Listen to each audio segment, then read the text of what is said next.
ನಮ್ಮ ಪೂರ್ವಜನ್ಮದ ಪುಣ್ಯದ ಪ್ರಭಾವ ಜೊತೆಗೆ ಈ ಜನ್ಮದೊಳಗೆ ನಾವು ಮಾಡ್ತಾ ಅತ್ಯಂತ ತೀವ್ರವಾದಂಥ ಕಳಕಳಿ ಭಕ್ತಿ ಇವೆಲ್ಲರ ಮೂಲಕವಾಗಿ ನಮಗೆ ಕೆಲವು ಸಿಗ್ತಾವೆ. ಅದಕ್ಕೆ ಇದು ದೈವ ಕೃಪಾ ಅಂತ ಶಂಕರಾಚಾರ್ಯ ವಿಶೇಷವಾಗಿ 3 ಸಂಗತಿಗಳ ಬಗ್ಗೆ ಈ ಒಂದು ಶ್ಲೋಕ ಹೇಳಕತ್ತಾರೆ. ದುರ್ಲಭಂ ತ್ರಯಮೇವೈತತ್ ದೇವಾನುಗ್ರಹ ಹೇತುಕಂ ಮನುಷ್ಯತ್ವಂ ಮೋಕ್ಷತ್ವಂ ಮಹಾಜನ ಸಂಶ್ರಯ. ಬಹಳ ಸಲ ಅನೇಕೆಲ್ಲ ಜಾತ್ರೆ ವಗರೆಲ್ಲ ಈ ವಿಷಯವನ್ನು ಪ್ರವಚನಕ್ಕಾಗಿ ಇಡ್ತಾರೆ. ಈ 3 ಸಂಗತಿಗಳು ಅದು ಈಶ್ವರಾನುಗ್ರಹ ಅಂತ ಅಂದರೆ ಪರಮಾತ್ಮನ ಅನುಗ್ರಹ. ಪರಮಾತ್ಮನ ಅನುಗ್ರಹ ಸಾಮಾನ್ಯವಾದಂಥ ಅನುಗ್ರಹ ಎಲ್ಲರ ಮೇಲೆ ಐತಿ. ಅದಕ್ಕಾಗಿ ಮಳೆ ಕೆಡುತ್ತಾನೆ, ಹುಲ್ಲು ಕಾಳು ಕಡಿ ಎಲ್ಲ ಬೆಳಿತಾವ, ಇದು ಅನುಗ್ರಹ. ಆದರೆ ವಿಶೇಷ ಅನುಗ್ರಹ ಅನ್ನುವಂಥದ್ದೇನದ ಅದು ಭಾಳ ಕಠಿಣ ಕೆಲಸ. ಅದಕ್ಕೆ ಗುರುವಿನ ವಿಶೇಷ ಕೃಪೆಯಿಂದ ಈಶ್ವರಾನುಗ್ರಹದಿಂದ ಅಂತಲೇ ಏನೇನಪ್ಪ ಅವು ನೋಡಿ.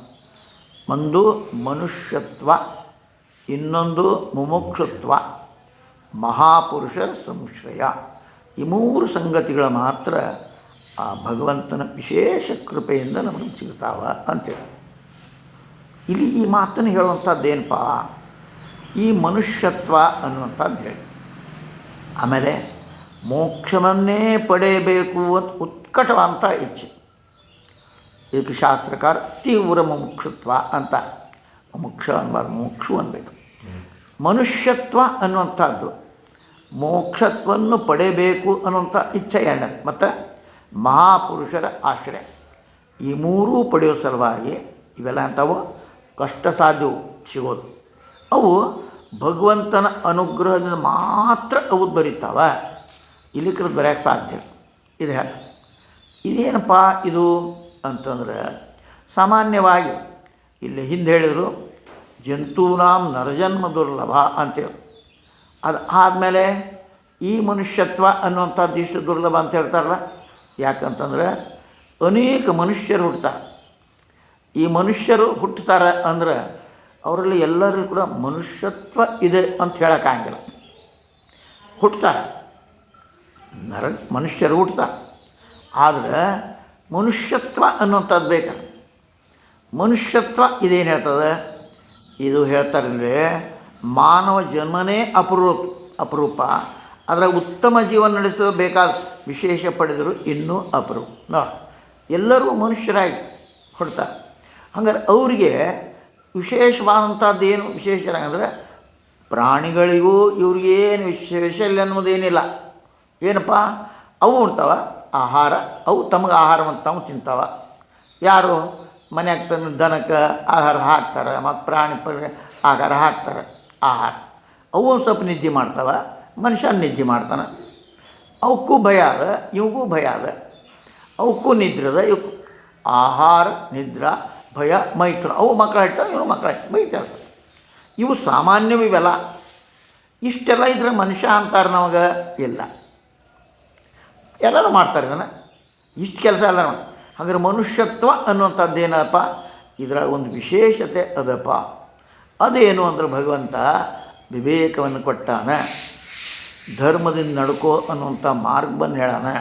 ವಿವೇಕ ಬೇಕಾದಂಥ ಗ್ರಂಥ ಅದು ಭಗವದ್ಗೀತಾ ತೋಡ್ರಿ, ನಿಜಗುಂಡ್ರ ಗ್ರಂಥ ತೋಡ್ರಿ, ಏನು ಬೇಕಾದ ಗ್ರಂಥಗಳಲ್ಲಿ ಕೂಡ ಜೀವನವನ್ನು ಹ್ಯಾಂಗೆ ನಡೆಸ್ಬೇಕಪ್ಪ ನರರಿಗೆ ಉಪದೇಶ. ಅದಕ್ಕೇ ಶ್ರೀ ಗುರು ವಚನೋಪದೇಶವನ್ನಾಲಿಸಿದಾಗಳಬಹುದು ನರರಿಗೆ ಮುಕುತಿ ಅಂದ. ಈ ಮುಕ್ತಿ ಬೇರೆದವ್ರಿಗೆ ಆಗಂಗಿಲ್ಲ. ದನದಿದ್ರಿಗೆ ಹೋಗಿ ನಾವು ಶಾಸ್ತ್ರ ಹೇಳಂಗಿಲ್ಲ. ನರ ಇದರ ಕೂಡ ನರ ಅನ್ನುವಂಥ ಶಬ್ದ ಮನುಷ್ಯ ಅಂತಂತೀವಿ ನಾವು ಇಲ್ಲ. ನರ ಅನ್ನೋ ಶಬ್ದದೊಳಗೆ ಎಲ್ಲರೂ ಮತ್ತು ನರ ಅದಾರಲ್ರಿ ಅಂತ ಇಲ್ಲ. ನರ ಅನ್ನೋ ಶಬ್ದದ ಅರ್ಥ ಸಂಸ್ಕೃತ ನ ರಮತೆ ವಿಷಯೇಶು ನ ರಮತೆ ಇತಿ ನರಹ. ವಿಷಯ ವಿಷಾದಿಗಳಂದ್ರೆ ತಿನ್ನಿಸು ಉಣಸು ಮೋಜು ಮಜಾ ಹೆಂಡತಿ ಮಕ್ಕಳು ಹೊಲ ಮನೆ ಏನು ಬೆಳೀತಿ ಏನು ಬಿಟ್ಟು ಏನು ದುಡ್ಡು ಏನು ಪೀಕ್ ಆತು ಏನು ಪೀಕ್ ಅಲ್ಲ ಇದ್ರಾಗ ಆನಂದ ಪಡೋದಲ್ಲ. ಇದು ಮಾಡಕ್ಕೆ ಶಾಸ್ತ್ರ ಬೇಡಲ್ಲ, ವಿರೋಧ ತಿಳ್ಕೊಬಾರ್ದು. ಶಾಸ್ತ್ರ ಬೇಡ ಅಂದೈತಿ, ಏನು ಮಾಡಬೇಡ, ಸುಮ್ಮನೆ ಕುಂಡ್ರ ಎಲ್ಲ ಮಾಡಿ. ಆದ್ರೆ ಅದ್ರಾಗನೇ ರಮಮಾಣ ಆಗಬೇಡ. ಅದಕ್ಕೆ ಶಾಸ್ತ್ರದವ್ರು ಏನು ಹೇಳ್ತಾರಂದ್ರೆ, ಈ ಒಳಗೆ ಕಾರ್ಯದೊಳಗೆ ಅತ್ಯಂತ ಬಹಿರ್ವಿಷಯಾಸಕ್ತ ಬುದ್ಧಿನ. ಶಾಸ್ತ್ರ ಯಾರಿಗೆ ತಿಳಿತದಪ್ಪ, ಜ್ಞಾನ ಯಾರಿಗಾಗ್ತದೆ ಅದು ಕೇಳಿದವರು ಗುರು ಪರಂಪರಾರಹಿತ. ನಾವೊಂದು ಗುರು ಪರಂಪರೆಯೊಳಗೆ ಬಂದಿರಬೇಕು. ಅಶ್ರುತ ವೇದಾಂತ ವಾಕ್ಯ ಯಾವ ಶಾಸ್ತ್ರ ಕೇಳಬೇಕು, ಕೇಳಲಿಲ್ಲ ಅಂದರೆ ಗುರು ಪರಂಪರೆ ಬರಲಿಕ್ಕೆ ಶಾಸ್ತ್ರ ಭಾಳ ಶಾಸ್ತ್ರಿ ನಾವು ಮಠಕ್ಕೆ ಭಾಳ ಸಾಕು ಒಂದು 20 ಮತ್ತು ಏನು ಶಾಸ್ತ್ರ ಕೇಳಂಗಿಲ್ಲ. ಹೋಗ್ತೇವ್ರೆ ಆರಾಮಾದರೆ ಊಟ ಮಾಡ್ತೇವೆ ಬರ್ತೇವೆ, ಆರಾಮಾದರೆ ಉಣಿಸ್ತೇವ್ರೆ ಬರ್ತೇವೆ. ಇದಲ್ಲ.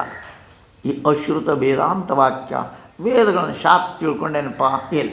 ಜೊತೆಗೆ ಅತ್ಯಂತ ಬಹಿರ್ವಿಷಯಾಸಕ್ತ ಬುದ್ಧಿನ ಈ ಸಂಗತಿ ಇವು ಇದ್ದವನಿಗೆ ಜ್ಞಾನನಿಷ್ಠ ದುಸ್ಸಂಪದ್ಯಾಯ. ಅದು ಎಲ್ಲೆಲ್ಲೇ ಹೋಗ್ತೀರಿ ನೀವು, ಅಲ್ಲೆಲ್ಲಿ ಸಂಸಾರ ರಚೆ ಪಚೆ ಮಾಡಿ ಸಂಸಾರ ಮಾಡು, ಹೆಂಡರು ಮಕ್ಕಳು ನೋಡ್ಕೋ, ವ್ಯವಸ್ಥೆ ಮಾಡು, ಅವ್ರಿಗೇನು ಮಾಡೋದು ಮಾಡು.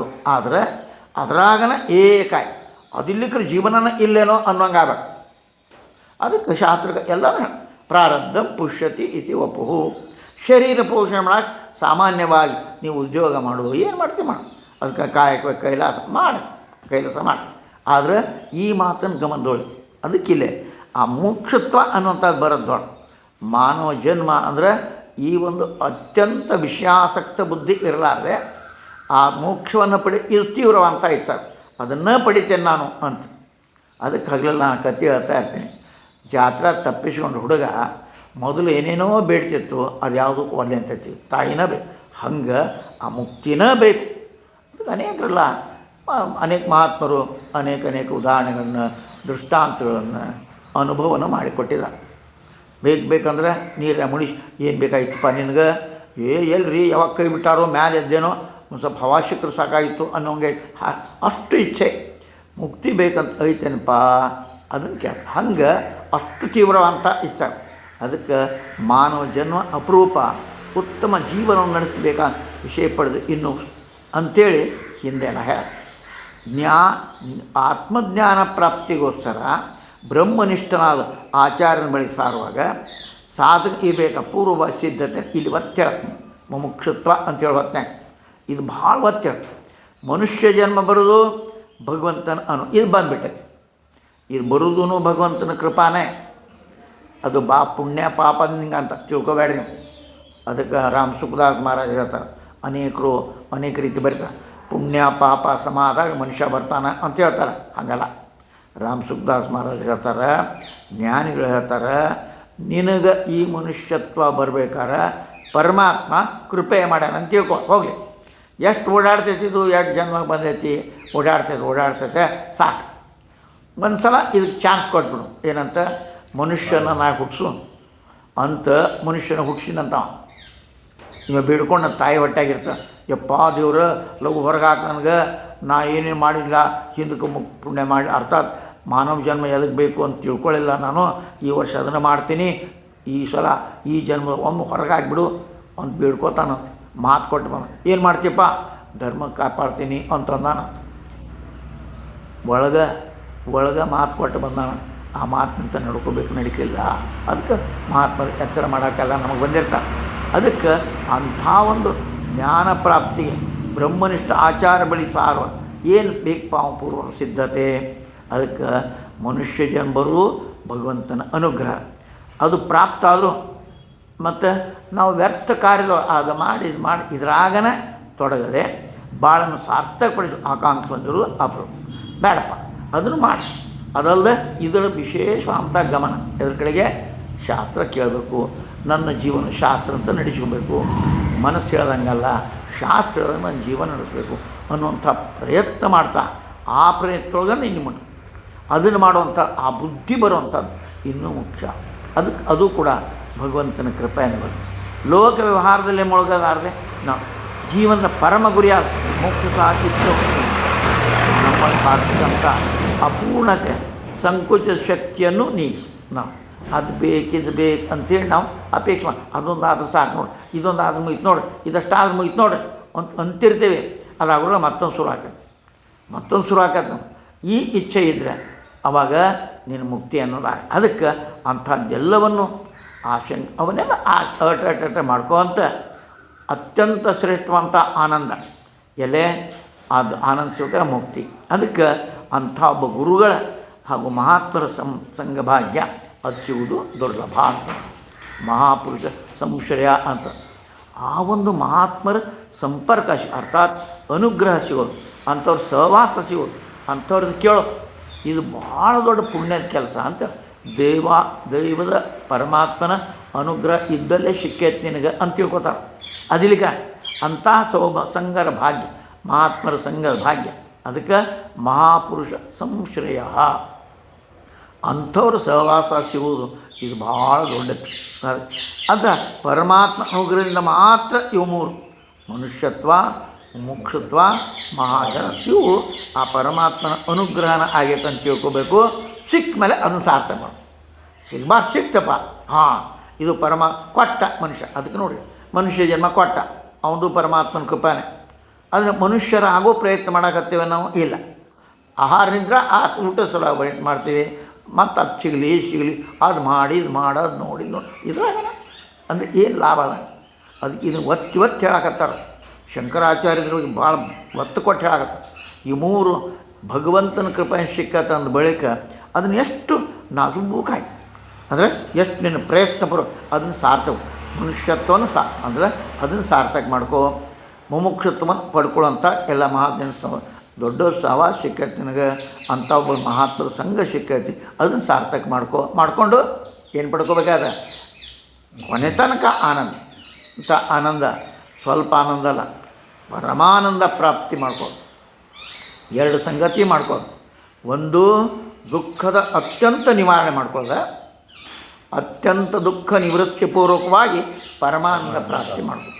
ಆ ಪರಮಾನಂದ ಅಂತಂದರೆ ಎಂದಿಗೂ ಬತ್ತದೇ ಇರುವಂಥ ಅರ್ಥಾತ್ ಕಡಿಮೆ ಆತ್ಮ ಅನ್ನೋದಲ್ಲ ಆನಂದ ಸದಾ ಇರ್ತದೆ. ಅದಕ್ಕೆ ಯಾವುದೂ ಕೊರತೆ ಅರ್ಥಾತ್ ಅದು ಬಡತನ ಬರಬಾರ್ದು, ಸಿರಿತನ ಬರಬಾರ್ದು, ಜೀವನದಾಗ ಆಗ ಏನೇ ಬಂದರು ಯಾವಾಗ ಆಗ್ತತ್ತದು ಆತ್ಮ ಸಾಕ್ಷಾತ್ಕಾರ. ಯಾಕೆ ಹಂಗೆ ಆಕತ್ತಂಗಾರೆ? ಆತ್ಮ ಸಾಕ್ಷಾತ್ಕಾರ ಅಂದ್ರೆ ಏನಂಗಾರ, ಇದು ಮುಕ್ತಿ ಅಂದ್ರೆ ಏನಂಗಾರ, ಇವೆಲ್ಲವೂ ಸಂಗತಿಗಳು ತಿಳ್ಕೊಂತ ಅರ್ಥಾತ್ ಶರೀರ ನಾನಲ್ಲ, ನಾನು ಪರಮಾತ್ಮ ಸ್ವರೂಪನಿದ್ದೇನೆ. ಆ ಪರಮಾತ್ಮ ಸ್ವರೂಪ ಹೆಂಗದಪ್ಪ ಅದು ಹೆಂಗದ? ಅದು ಸದ್ರೂಪದ ಅಂದರೆ ಯಾವಾಗ ಇರ್ತದೆ ಅಂದ ಬಳಿಕ ನಾ ಇರ್ತೇನೋ ಇಲ್ಲೋ ಅನ್ನೋ ಚಿಂತಿಲ್ಲ. ಅದು ಹೆಂಗದ? ಚಿದ್ರೂಪದ ಎಲ್ಲವನ್ನೂ ತಿಳಿದ. ಅದು ತಿಳ್ಕೊಬೇಕಂಥದ್ದು ಏನೂ ಇಲ್ಲ. ಯಾವುದನ್ನು ತಿಳ್ಕೊಂಡ್ರೆ ಮತ್ತೊಂದು ತಿಳ್ಕೊಬೇಕಂತ ಪ್ರಸಂಗ ಇಲ್ಲವೋ ಅದಂದರೆ ಆತ್ಮ ಸಾಕ್ಷಾತ್ಕಾರ. ಆತ್ಮನ ಅದು ಚಿದ್ರೂಪದ ಯಾವಾಗಲೂ ತಿಳಿತದ, ಜೊತೆಗೆ ಆನಂದ ರೂಪದ. ಎಂದೂ ಆ ಆನಂದ ಬತ್ತಂಗಿಲ್ಲ. ಯಾಕೆ? ಆತ್ಮನಲ್ಲಿ ಇದ್ದಂಥ ಆನಂದ ಮತ್ತೆಲ್ಲೂ ಇಲ್ಲ. ಜೊತೆಗೆ ಅದು ನಿತ್ಯದ ಇದು ಅದೇ ನಾನು. ಯಾವುದು ಸದ್ರೂಪದೆಯೋ, ಯಾವುದು ಚಿದ್ರೂಪದೆಯೋ, ಯಾವುದು ಆನಂದ ರೂಪಿದೆಯೋ, ಯಾವುದು ನಿತ್ಯ ರೂಪಿದೆಯೋ, ಯಾವುದು ಪರಿಪೂರ್ಣ ರೂಪದ ಅಂಥದ್ದು ನಾನು ಅಂದ ಬಳಿಕ ಕೊರತೆ ಎದರದ ಯಾವುದಕ್ಕೂ ಕೊರತಿಲ್ಲ. ಯಾಕೆ? ಈ ಶರೀರಕ್ಕೆ ಏನೇನು ಬೇಕು ಆ ಶರೀರ ನಾನಲ್ಲ, ಆತ್ಮಸ್ವರೂಪ. ದುಃಖ ಅವು ಇವೆಲ್ಲ ಶರೀರಕ್ಕೆ ಬರ್ತಾವೆ. ಶರೀರ ಅಂದರೆ ಸ್ಥೂಲ ಶರೀರ ಅಂದರೆ ಪೆಟ್ಟು ಬಿತ್ತು ಈ ಸ್ಥೂಲ ಶರೀರ. ಜೊತೆಗೆ ಇನ್ನೊಂದು ಒಳಗೆ ಸೂಕ್ಷ್ಮ ಮನುಷ್ಯ ಅವ ಅಂದ ಇವ ಅಂದ ಹಂಗಾತು ಹಿಂಗಾತು, ಹಿಂದಿನ ನೆನೆಸ್ಕೊಂತ ಅಳೋದು, ಮುಂದಿನ ಅದು ಆಕ್ಕತ್ತೋ ಇಲ್ಲೋ ಅಂದು ನೆನೆಸ್ಕೊಂತ ಅಳೋದು, ನಮ್ಮ ಸಮಾಧಾನ ಕಳ್ಕೊತೀವಿ. ಹಂಗೆ ನಾನು ಸದ್ರೂಪನಿದ್ದೇನೆ, ಚಿದ್ರೂಪನಿದ್ದೇನೆ, ಆನಂದ ರೂಪಿದ್ದೆ ಅಂದರೆ ನನ್ನ ಆನಂದಕ್ಕೆ ಕೊರತೆ ಇಲ್ಲ. ಇಷ್ಟ ಆದಮೇಲೆ ನಾವು ದುಃಖ ಇಲ್ಲ.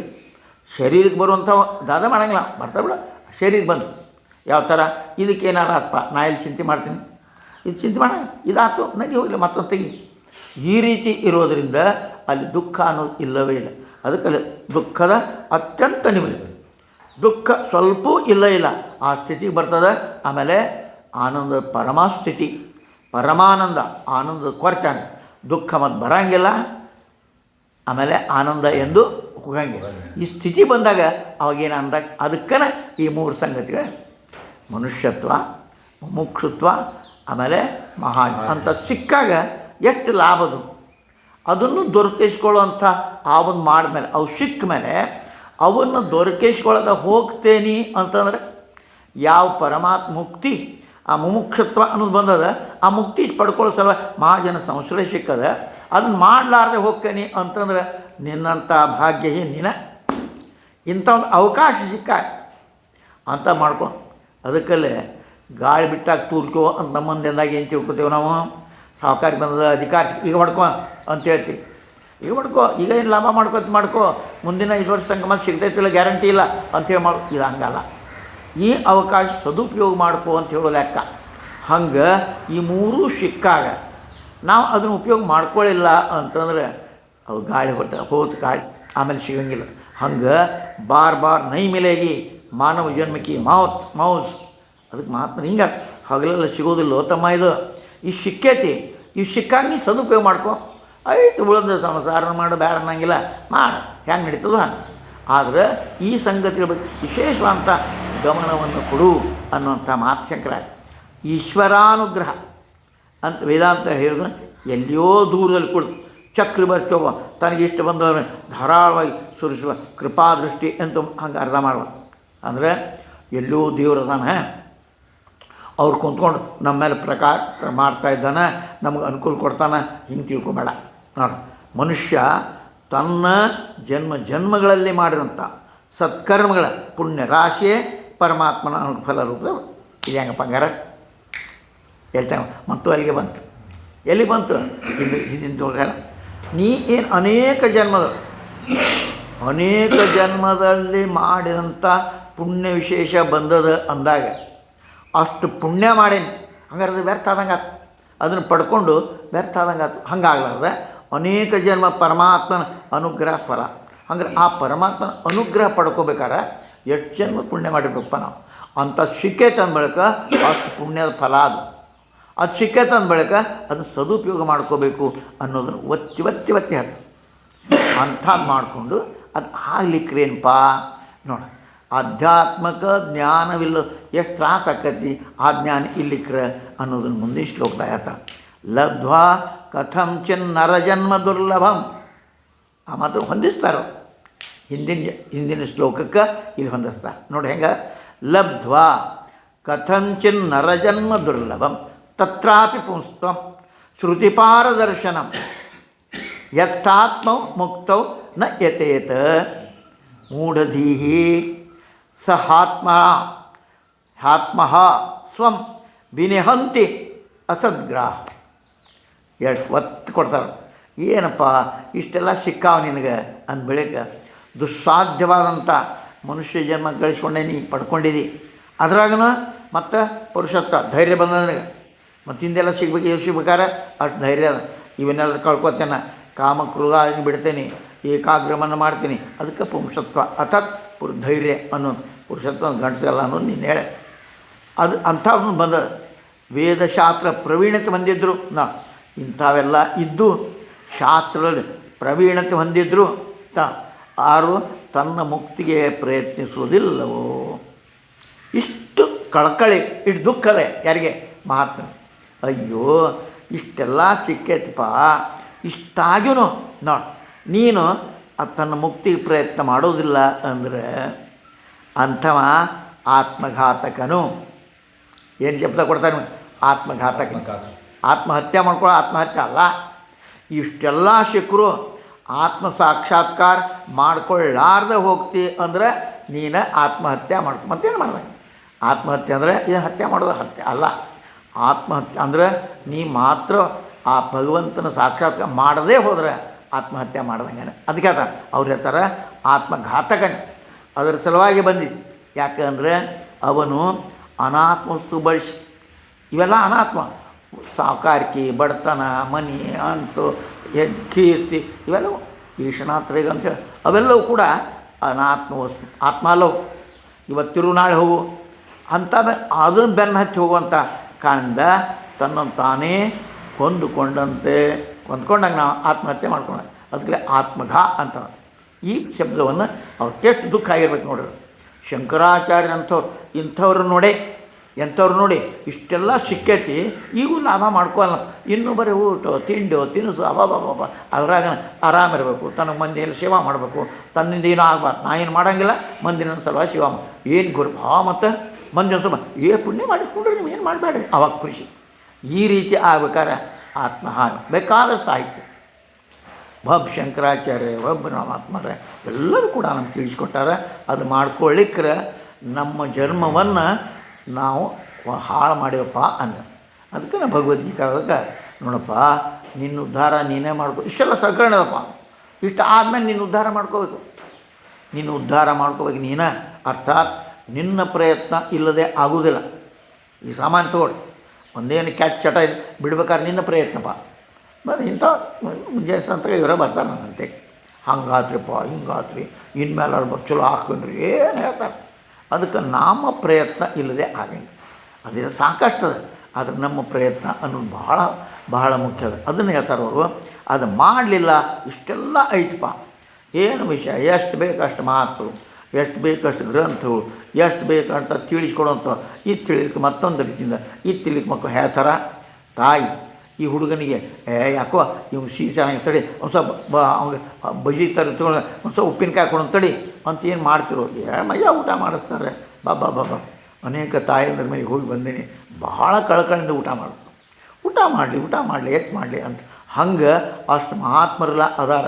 ಅದನ್ನು ದುರುಪಯೋಗ ಅರ್ಥಾತ್ ಅದನ್ನು ಸದುಪಯೋಗ ಮಾಡ್ಕೊಳ್ಳಿಕ್ರೆ ನಿನ್ನಂಥ ದುರ್ದೈವಿ ನೀನು ಅಂತ ಹೇಳಿ. ಅದಕ್ಕೆ ಅನಾತ್ಮ ವಸ್ತುವನ್ನು ಬೆನ್ನಟ್ಟಿ ಹೋಗುವ ಕಾರಣದಿಂದ ತನ್ನನ್ನು ತಾನೇ ಕೊಂದುಕೊಂಡಂತೆ ಆಕೈತಪ್ಪ. ಅದಕ್ಕೆ ಹಂಗೆ ಮಾಡೋಕ್ಕೆ ಹೋಗಬೇಡ ಅಂತ ಎಚ್ಚರ ಮಾಡ್ತಾನೆ. ಇದಕ್ಕೆ ಆ ಥರ ಮಾನವನಾಗಿ ಹುಟ್ಟಿ ಪುರುಷ ಬುದ್ಧಿಯನ್ನು ಹೊಂದಿ ಉಳಿದೆಲ್ಲ ಮಾಡಿ ಧೈರ್ಯ ಬಂದಿ ವೇದಶಾಸ್ತ್ರ ಪ್ರವೀಣನಾಗಿ ಮತ್ತೆಲ್ಲ ಬಂದು ಪ್ರವೀಣನಾದ, ವೇದಶಾಸ್ತ್ರ ಪ್ರವೀಣಾದ, ಇಷ್ಟೆಲ್ಲ ಸೌಭಾಗ್ಯ ಪಡೆದ್ರು. ವೇದಶಾಸ್ತ್ರ ಪ್ರವೀಣಾದ ಅಂದರೆ ತಿಳ್ಕೊಂಡಾನೆ ಏನಪ್ಪ ಶಾಸ್ತ್ರ ಏನು ತಿಳ್ಕೊಂಡ, ಎದಕ್ಕೆ ಉಪಯೋಗ ಮಾಡ್ಕೊಳಕತ್ತಾನಿದ್ದಾನೆ. ಇದನ್ನು ಮತ್ತೆ ಬೇರೆದವ್ರಿಗೆ ಪ್ರವಚನ ಅವ್ರು ಮಸ್ತ್ ಚಲೋ ಹೇಳಿದ್ರು ನೋಡ್ರಿ, ಚಪ್ಪಾಳೆ ಬಿಡ್ರಿ, ಇನ್ನೊಮ್ಮೆ ಇವ್ರನ್ನ ಕರೀರಿ ಅಂತೇಳಿ. ಇದಲ್ಲ, ಇದಕ್ಕೆ ಶಾಸ್ತ್ರಕಾರರು ಅವ್ರು ಶಾಣೆ ಅಂತ ಅನ್ನಂಗಿಲ್ಲ. ಅಂಥೊಳಗೆ ಪಂಡಿತಂ ಮನ್ಯಮಾನ, ಪಂಡಿತ ಅಂತ ತಿಳ್ಕೊಂಡವ, ಇವ ಪಂಡಿತ ಅಲ್ಲ. ಯಾವನು ಅದನ್ನು ತನ್ನ ಜೀವನದೊಳಗೆ ಇಳಿಸಿ ಆ ಸಾಧನೆ ಮಾಡಿ ಮುಕ್ತಿಕ್ವಾದ ಅವಾಗ ಅಂತ ಮಾಡ್ತಾನೆ. ಅಂಥ ಒಂದು ಬಂದಾಗೂ ನೀ ಮಾಡ್ಕೊಳ್ಳಿಲ್ಲ ಅಂದ್ರೇನಪ್ಪ ಅಂತ ಹಾಗೂ ಮೋಕ್ಷಕ್ಕಾಗಿ ಶ್ರಮಿಸೋದಿಲ್ಲವೋ ಅಂಥವರು ಆತ್ಮಹಂತಕರು ಅಂತಾರೆ ಶಂಕರಾಚಾರ್ಯರು.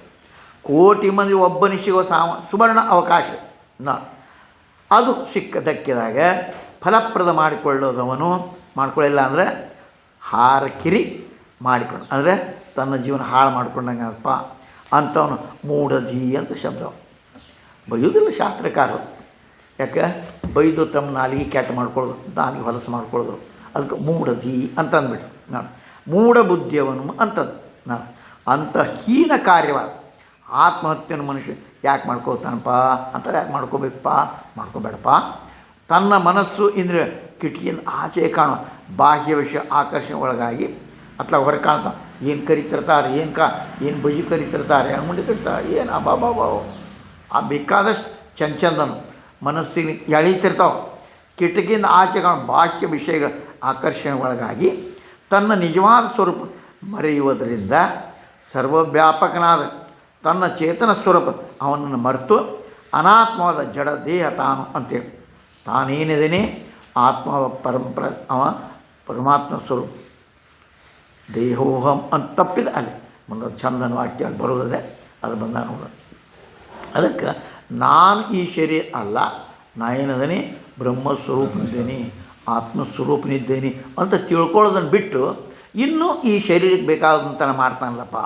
ಅದಕ್ಕೆ ಭ್ರಾಂತಿ ಜಾಲದಲ್ಲಿ ಸಿಕ್ಕಿಕೊಂಡಿರೋ ದೇಹ, ಈ ಬುದ್ಧಿ, ಈ ಮನಸ್ಸುಗಳನ್ನು ಮೂರು ದುಃಖದ ನೋಡಿ, ಮೂರು ಮುಖದ ಫ್ರಿಸಮ್ ಗಾಜಿನ ನೋಡಿದಾಗ ಸತ್ಯೆಂಬ ಕಿರಣ ಛಿದ್ರವ ಒಡೆದು ನಾನಾತ್ಮ ಸಿಡಿದೆದ್ದು ಮೋಹಕ ರೂಪ ತೋರಿಕೊಳ್ಳುತ್ತದೆ. ಇದೇನಪ್ಪ, ಇದು ಗದ್ದಲಾಕತ್ತೆ. ಎಲ್ಲಿ ಗದ್ದಲಾಕತ್ತಪ್ಪ? ನಾವು ನಾನು ಆತ್ಮಸ್ವರೂಪ, ನಾ ಬ್ರಹ್ಮಸ್ವರೂಪ ಅಂತ ತಿಳ್ಕೊಳ್ಳಾರೆ ಈ ದೇಹ ಮನಸ್ಸು ನಾನು ಅಂತ ತಿಳ್ಕೊಂಡು ಅಂತಂದರೆ ಅವೇನಾಕತಿ ಆ ಗಾಜಿನ ಹೊರಗಡೆ ಅದೇ ಸತ್ಯ ಅಂತ ಕಾಣಕ್ಕೆ ಶುರು ಆಗತ್ತೆ. ಯಾವುದು ಇವು ಮಜಾ ಕಾಣಿಸ್ತವೆ ಚಂದ, ಅದು ಅದಕ್ಕೆ ಆ ಮೋಹ ರೂಪದಲ್ಲಿ ಅವು ಎಂಥ ಅದಕ್ಕೇನಂದ್ರು ಸತ್ಯಮ ಕಿರಣ ಛಿದ್ರ. ಆ ಸತ್ಯ ಅನ್ನೋ ಕಿರಣದಿಂದ ಅದು ಒಡೆದು ಯಾವುದರಿಂದ ಈ ದೇಹ ನಾನು, ಈ ಮನಸ್ಸು ನಾನು, ಈ ಬುದ್ಧಿ ನಾನು ಅನ್ನೋದು ಕೆಟ್ಟು ಅದು ಛಿದ್ರ ಆಗಿ ಒಡೆದು ನಾನಾತ್ಮ ಸಿಡಿದೈತೆ ನೋಡು. ಮೋಹಕ ರೂಪದ ತೋಡು ಇವೆಲ್ಲ ಸಂಸಾರ. ಏನು ಮೋಹಕ ಅಭಾವ, ಏನು ಚಂದ, ಏನು ಹೆಂಡತಿ, ಏನು ಮಕ್ಕಳು, ಏನು ಪಾಪ ಅದ್ರಾಗೇನೆ ಸಿಕ್ಕೊಂಡು ಕುಂತೀವಿ. ಅದು ತೋರ್ಕೊಂಡು ದೇಹೇಂದ್ರಿಯಗಳು ಅದು ಎಂತಾದರೂ ಈ ದೇಹ ಈ ಇಂದ್ರಿಯ ಆಕರ್ಷಣೆ ಯಾವುದು ವಿಷಯ ಆಗಿ ಆಕರ್ಷಣೆ ಆಗಿ ಅದ್ರ ಕಡೆಗೆ ಓಡ್ದಾವ. ಈ ರೀತಿ ಅದ ಭ್ರಾಂತಿ ಒಳಗಾಗಿ ಮನುಷ್ಯ ಸತ್ಯದ ಯಥಾರ್ಥ ಸ್ವರೂಪವನ್ನು ತಿಳಿಲಾರ್ದೆ ಸಂಸಾರಿಯ ಜೀವನ ನೋಡಿ ಅಂಥ ಜೀವನ ಅವನದಾಕತ್ತಪ್ಪ. ಇದು ಅಜ್ಞಾನದ ಫಲ. ಇದರ ಫಲ ಇದು ಅಜ್ಞಾನದ ಫಲ. ಮತ್ತು ಆಧ್ಯಾತ್ಮಿಕ ಆತ್ಮಹತ್ಯೆ. ಇನ್ನೇನು ಹೇಳ್ಬೇಕು, ಆಧ್ಯಾತ್ಮಿಕ ಆತ್ಮಹತ್ಯೆ ಮಾಡ್ದಂಗೆ ಹಂಗಾಗಬಾರ್ದು. ಅದಕ್ಕೆ ಅದು ನಿಜವಾಗಿ ನೋಡಿದರೆ ಆತ್ಮಕ್ಕೆ ಸಾವಿಲ್ಲದ್ರಿಂದ ಅದಕ್ಕೆ ಹತ್ಯೆಯೂ ಸಾಧ್ಯ ಇಲ್ಲ. ಕನಸಿನೊಳಗೆ ಎಷ್ಟೆಷ್ಟೋ ಅಪಾಯ ಎದುರಿಸಿದ್ರು. ಎಚ್ಚತ್ತ ಮೇಲೆ ಅಲೇಲಿಲ್ಲ ನಾ ಎಲ್ಲಿ ಖರೇನ ಅಂತ ತಿಳ್ಕೊಂಡಿದ್ದಪ್ಪ, ಅವೆಲ್ಲ ಅಪಾಯಗಳು ನಮಗೇನು ತೊಂದರೆ ಕೊಡೋದು. ಎಚ್ಚತ್ತ ಮೇಲೆ ಎಚ್ಚೆತ್ತ ಕೂಡಲೇ ನಾವು ಅಪಾಯ ಎಲ್ಲ ಖುಷಿ ಇದೆಲ್ಲ ಸುಳ್ಳೈತಿ ಏನೈತಿ ಇದೆಲ್ಲ ಖುಷಿ ಅಂದರೆ ತಪ್ಪು ಅಥವಾ ತಪ್ಪು ತೋರಿಕೆ, ಖುಷಿ ಅಂತ ಸುಳ್ಳು, ಅದು ಇವು ಹಂಗಪ್ಪ ಇವು ಅಂತ ಅದು ಖುಷಿ ತೋರಿ ಕನಸಿನ ಪ್ರಪಂಚ ಅದು ಕನಸು ಬಿಡು ಅಂತ ಆ ಜ್ಞಾನ ಉಂಟಾಕತ್ತೆ. ಹಾಗೆ ನಿತ್ಯ ಸತ್ಯದ ದೃಷ್ಟಿಯಿಂದ ಆತ್ಮಹತ್ಯೆ ಖರೇ ವಿಚಾರ ಮಾಡಿ ಆತ್ಮಹತ್ಯೆ ಅಂತ ಶಬ್ದ ಪ್ರಯೋಗ ಮಾಡೀವಿ. ಅದನ್ನ ಯಾಕಾದ್ರೆ ನಿಜವಾಗ ಆತ್ಮಹತ್ಯೆ ಆಗಂಗಿಲ್ಲ. ಅದು ಯಾಕೆ ಅದು ಸಾವೇ ಇಲ್ಲಲ್ಲ, ಅದಕ್ಕೆ ಹತ್ಯೆ ಮಾಡ್ತೀವಿ, ಅದಕ್ಕೆ ಹತ್ಯೆ ಎನ್ನಲಿಲ್ಲ. ಆದರೆ ದೈನಂದಿನ ವ್ಯವಹಾರ ನಾವು ನಿತ್ಯ ಅನಿತ್ಯ ವಿವೇಕ ಇಲ್ಲದೆ ವರ್ತಿಸೋದರಿಂದ ನಮ್ಮ ಪಾಲಿಗೆ ಅರಿವು ತಪ್ಪದಾಗ ಅದರ ಹನನ ಆದಂಗೆ ಮತ್ತು ಇನ್ನೇನು ಮಾಡೋದು, ಅದಿದ್ರೂ ಇಲ್ದಂಗೆ ಆತಲ್ಲ ನಿನ್ನ ಪಾಲಿಗೆ. ಆತ್ಮಸ್ವರೂಪನಾಗಿ ಇದ್ದು ನಾ ಶರೀರ, ನಾ ಮನಸ್ಸು, ನಾ ಇಂಥವ, ನಾ ದೊಡ್ಡವ, ನನ್ನಿಂದ ನಡಿಬೇಕು, ಕಿಲಿಕೆ ನನ್ನ ಕಡೆ ಅಂತ ನಾ ಹೇಳ್ದಂಗೆ ನಡಿಬೇಕು ಎಲ್ಲರೂ. ಇದು ಆತು ಅಂದ್ರೆ ಮತ್ತೇನು ಮಾಡೋದು, ಆ ಆತ್ಮ ಇದ್ದು ಇಲ್ದಂಗೆ ಆತ ನಿನಗೆ ಅದ್ರ ಕಡೆ ಗಮನ ಇಲ್ಲ ಅನ್ನೋದು ಏನು ಅನ್ನಂಗೆ ಆತ್ಮ ಅದಕ್ಕೆ ಕಿಮ್ಮತ್ತು ಕೊಟ್ಟಿಲ್ಲ. ಅದಕ್ಕೆ ಅವು ಹನನ ಆದಂಗನಪ್ಪ ಅಂತ ಶಂಕರಾಚಾರ್ಯ ಆತ್ಮಹತ್ಯೆ ಅಂತ ಶಬ್ದ ಪ್ರಯೋಗ ಮಾಡಿದ್ರೆ ಆತ್ಮಹತ್ಯೆ ಆಗಂಗಿಲ್ಲ ಎಂದು. ಅದಕ್ಕೆ ಹತ್ಯೆ ನಾಶನೂ ಇಲ್ಲ. ಆದರೆ ದಿಟ್ಟವಾಗಿ ಖರೇನ ಆತ್ಮ ಯಾವ ಸುಖ ದುಃಖ ಅನುಭವಿಸೋದು, ಅದಕ್ಕೆ ಯಾವುದು ಸುಖ ದುಃಖ ಇಲ್ಲ. ಆ ಸುಖ ದುಃಖ ಮೀರಿದಂಥದ್ದು ಸುಖ ದುಃಖದ ಮೀರಿದಂಥ ಆನಂದ ಅದ್ರ ಕಡೆ ಐತಪ್ಪ. ಆದರೆ ದಿಟ್ಟವಾದ ಆತ್ಮ ಯಾವ ಸುಖ ಅದಕ್ಕೇನು ಇಲ್ಲ, ಸುಖನೂ ಇಲ್ಲ ದುಃಖನೂ ಇಲ್ಲ, ಅದಕ್ಕಿಂತ ಮೇಲೆ ನಿಂತದ. ಯಾಕೆ ಹೇಳ್ತಂದರೆ ಸುಖ ದುಃಖ ಇವೆಲ್ಲ ಸಾಪೇಕ್ಷಿಕ ಶಬ್ದಗಳು. ಸುಖವನ್ನು ಅನುಸರಿಸಿ ದುಃಖ ಅಂತದ, ದುಃಖವನ್ನು ಅನುಲಕ್ಷಿಸಿ ಸುಖ ಅನ್ನೋದದ. ಅದಕ್ಕೇ ಬೆಳಕು ಕತ್ತಲೆ ಅಂತಂದ್ರೆ ಬೆಳಕಿನ ಲೆಕ್ಕವಾಗ ನಮಗೆ ಕತ್ತಲೆ ಅಂತ ಬೆಳಕಿನ ಅಭಾವ, ಆಮೇಲೆ ಕತ್ತಲೆ ಅಭಾವ ಬೆಳಕು ಅಂತ ಅನಿಸಿದೆ, ಕತ್ತಲಿಲ್ಪ ಬೆಳಕು ಬಂತು. ಅದಕ್ಕೆ ಖರೇನ ಹೇಳೋದಾದರೆ ಸೂರ್ಯನಿಗೆ ಅವ ಎಂದ ಕತ್ತಲೇನೇ ಇಲ್ಲ, ಕತ್ತಲೆ ಶಬ್ದನೇ ಕೇಳಿಲ್ಲ ಅವ. ಸೂರ್ಯಗೆ ಎಂದ ಅಲ್ಲಿ ಕತ್ತಲೆ ಬೆಳಕು ಅಂದ ಬೆಳಕಿನ ಬೆಳಕು, ಅದಕ್ಕಲ್ಲಿ ಬೆಳಕು ಅನ್ನೋದೂ ಇಲ್ಲ. ಕತ್ತಲೆಯನ್ನು ಅನುಲಕ್ಷಿಸಿ ಬೆಳಕಂತೀನಿ, ಬೆಳಕನ್ನು ಅನುಲಕ್ಷಿಸಿ ಕತ್ತಲೆ ಅಂತೀನಿ. ಇದಕ್ಕೆ ಸಾಪೇಕ್ಷ ಪದ. ಅವನು ಬೆಳಕು ಕತ್ತಲಿಲ್ಲ ಅನ್ಬೇಕ, ಅವ್ನು ಯದಾ ಬೆಳಕು ಅದು ಬೆಳಕನ್ನು ಶಬ್ದನೂ ತೆಗಿ. ಈಗ ನೋಡಪ್ಪ ಸಹಜ ಹೇಳ್ತಾ ಇರ್ತೀನಿ, ಈಗ ನಮ್ಮದೊಂದು ಬೆಲ್ಲ ಅದಪ್ಪ, ಹೌದಾ? ಬೆಲ್ಲ ಅನ್ನೋ ಈಗ ಸಾವಯವ ಬೆಲ್ಲರಿ ಅದು ಅಂತಂತೀರಿ ನೀವು, ಔಷಧ ಹಾಕಿಲ್ಲ. ಇದಕ್ಕೆ ಮೊದಲು ಯಾವಾಗ ನಾವು ಸಣ್ಣವ್ರಿಗೆ ಔಷಧ ಹಾಕತ್ತಿದ್ದಿಲ್ಲ, ಕಬ್ಬಿಗೂ ಹಾಕ್ತಿದ್ದಿಲ್ಲ, ಬೆಲ್ಲ ಮಾಡಬೇಕಾದ್ರೂ ಹಾಕ್ತಿದ್ದಿಲ್ಲ. ಅಂದ ಬಳಿಕ ಸಾವಯವ ಶಬ್ದ ಇತ್ತೇನೆ ಅವಾಗ, ಸಾವಯವ ಶಬ್ದನಿಲ್ಲ. ಈಗ ಸಾವಯವ ಬೆಲ್ಲ, ಆ ರಾಸಾಯನಿಕ ಹೊಡೆದವು ಬೆಲ್ಲ ಹಿಂಗೆ ಅನ್ಬೇಕಾಯ್ತು. ಸಕ್ರೆನ ಅವಾಗ ಸಕ್ರೆ ಕಲಬೆರಗಾಯಿ. ಕಬ್ಬಿನ ಹಾಲು ಒಂದು ಬ್ಯಾರಲ್ ಹಾಕಿದರೆ 2 ಬ್ಯಾರಲ್ ಅಥಾತ್ ಹೊಲಸ ಸಕ್ರೆ ಚೆಲ್ಲಾಕೂ ಯೋಗ್ಯ ಅಲ್ಲ ಅಂಥ ಸಕ್ರೆ ಫ್ಯಾಕ್ಟ್ರಿ ಸಿಗ್ತದೆ. ಅಂಥ ಚೆಲ್ಲೋದನ್ನು ಮಸ್ತ್ ಹಾಕು ಅಂತಾರೆ. ನನಗೆ ರೊಕ್ಕ ಬಂದು ಸಾಕಂತಾರೆ. ಟ್ರಕ್ ಗಟ್ಟಲೆ ಬರ್ತಾವೆ, ಬರೀ ಟ್ರಕ್ ಅಲ್ಲ ಟಿಪ್ಪರ್ ಅಂಥವ್ರ ಬರ್ತಾವೆ. ಅವೆಲ್ಲ ಎಲ್ಲೆಲ್ಲಿ ಸಕ್ರೆ ಮಾಡ್ತಾಯಿರ್ತಾರೆ ನಿಮ್ಮ ಬೆಲ್ಲ ಅಂತಲ್ಲಿ ಹೋಗ್ತಾವೆ, ಈ ಸಕ್ರೆ ಕೊಡ್ತಾವೆ ಅಂತ ಬೆಲ್ಲ ಹಾಕ್ಕೊಂಡು ಹೋಗ್ತಾವೆ. ಹಂಗೆ ಶಬ್ದ ಪ್ರಯೋಗ ಯಾಕಪ್ಪ ಸಾಪೇಕ್ಷ ಅಂತ ಅನುಸರವಾಗಿ ಇದನ್ನು ಹೇಳಕತ್ತೇನೆ. ಅವು ಸಾಪೇಕ್ಷ. ಅದಕ್ಕೆ ನಿಜವಾಗಿಯೂ ಆತ್ಮಕ್ಕೆ ಹತ್ಯೆ ಅನ್ನೋದು ಸಾವುದಿಲ್ಲ ಅದು. ಆದರೆ ನಮ್ಮ ಲೆಕ್ಕಕ್ಕೆ ಅದಿಲ್ಲ, ಅದನ್ನು ಉಪಯೋಗ ಮಾಡಿಲ್ಲ, ಅದು ನಮ್ಗೆ ಇದ್ದರೂ ಸತ್ತಂಗೆ ಅನ್ನೋದು. ಅದಕ್ಕೆ ಅನೇಕರು ಹೇಳ್ತಾರೆ, ಏನು ಬಿಡ್ರಿಪ್ಪ ನಾವೇ ಇದ್ರು ಸತ್ತಂಗ. ಯಾಕೆ ನಮ್ಗೆ ದಾನ ಮಾಡಂಗಿಲ್ಲ ಯಾರು, ನಮ್ಗೆ ಹೇಳೋರಿಲ್ಲ ಕೇಳೋರಿಲ್ಲ ನೋಡೋರಿಲ್ಲ, ಏನಲ್ಲ ಇದು ಸತ್ತಂಗನ ಅಂತ. ಹಂಗೆ ಆತ್ಮಹತ್ಯಾ ಶಬ್ದ ಏನದಪ್ಪ ಅಂದ್ರೆ ಅದು ಒಳಗೆ ನಿನ್ನದೇ ಸ್ವರೂಪ. ಅದು ಇದ್ದರೂ ಕೂಡ ಅದನ್ನು ಮರ್ತ ಬಿಟ್ಟು ಅಂದ್ರೆ ಇದ್ದು ಇಲ್ದಂಗಪ್ಪ ಅನ್ಸ್ಕತ್ತ. ಅದಕ್ಕಾಗಿ ಅದು ಸುಖ ದುಃಖ ಆತ್ಮಕ್ಕಿಲ್ಲ. ಸಂಸಾರ ಸಿಕ್ಕ ಹೋರಾಟ ನಡೆಸಿರುವ ಈ ಜೀವ ಮಾತ್ರ ಸುಖ ದುಃಖಾಯ. ಜೀವನು ನಿಜವಾಗಿಯೂ ಜೀವೋ ಬ್ರಹ್ಮ ಇವನ ಪರಹ, ಜೀವನು ಬ್ರಹ್ಮನೇ ಇದ್ದಾನೆ, ಆದರೆ ಅದು ಅರಿವಿಲ್ಲ. ಅದಕ್ಕೆ ಮಜಾ ಸೇರ್ತಾನೆ. ಈ ಜೀವ ಇತ್ತ ಪರಮಾತ್ಮ ಇದಕ್ಕೆ ಸೇರಿದ್ದು, ಇವ ಇತ್ತ ಸಂಸಾರಕ್ಕೆ ಸೇರ್ಕೋಣ, ಇದು ನಂದು ಅಂತ ಇಲ್ಲಿಗಾದ್ಲ ಆಗತ್ತಿ. ಆದ್ದರಿಂದ ಅಂಥದ್ದು ಮಾಡಿದರು, ಇಂಥ ಎಲ್ಲ ಶಕ್ತಿ ಕೊಟ್ಟರು, ಆವಾಗ ನೀ ಹಾಳು ಮಾಡ್ಕೊಂಡಂಗಪ್ಪ ಅಂತೇಳಿ ಮುಂದೆ ಹೇಳ್ತಾರೆ ಅವರು.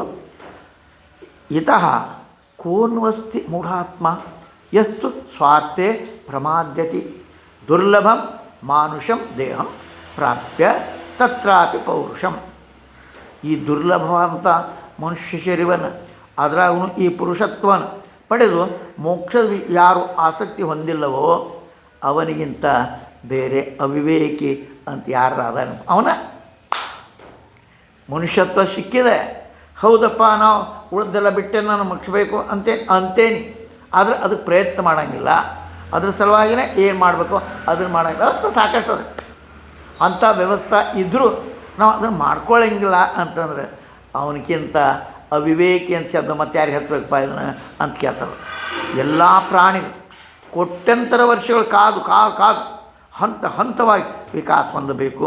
ಕೆಳಮಟ್ಟದ ಸೃಷ್ಟಿ ಸರಣಿಯಲ್ಲಿ ವಿಕಾಸದ ಪ್ರಗತಿ ಅರಿವು. ನಾವು ಹಿಂಗೆ ಮಾಡಿದಪ್ಪ, ನಾವು ಎಲ್ಲಿದ್ವಿ ಲೆಕ್ಕನ ತಂಗಿಲ್ರಿ. ನಾವು ಈ ಸ್ಥಿತಿ ಬರ್ಬೇಕಾರೆ ನಾವು ಎಲ್ಲಿದ್ದೀವಪ್ಪ, ನಾವು ಸ್ವಲ್ಪ ನೆನಪು ಹೆಂಗೆ ಬಂದ್ವಿ ಇಲ್ಲಿಗೆ, ಏನು ಸ್ಥಿತಿ ಇತ್ತು ನೋಡಿ. ಅದಕ್ಕೆ ಬಂದು ಏನು ರೀ ನಾವು ಏನಿದ್ವಿ ಅಬ್ಬಾ, ಈಗ ನಮ್ಗೆ ಈಗ ಬಂದೈತೆ ಬಿಡ್ರಿ, ಅವಾಗ ಏನಿದ್ವಿ ನಾವು ಅಂತ ನೆನ್ಪು ಮಾಡ್ಬೋದು.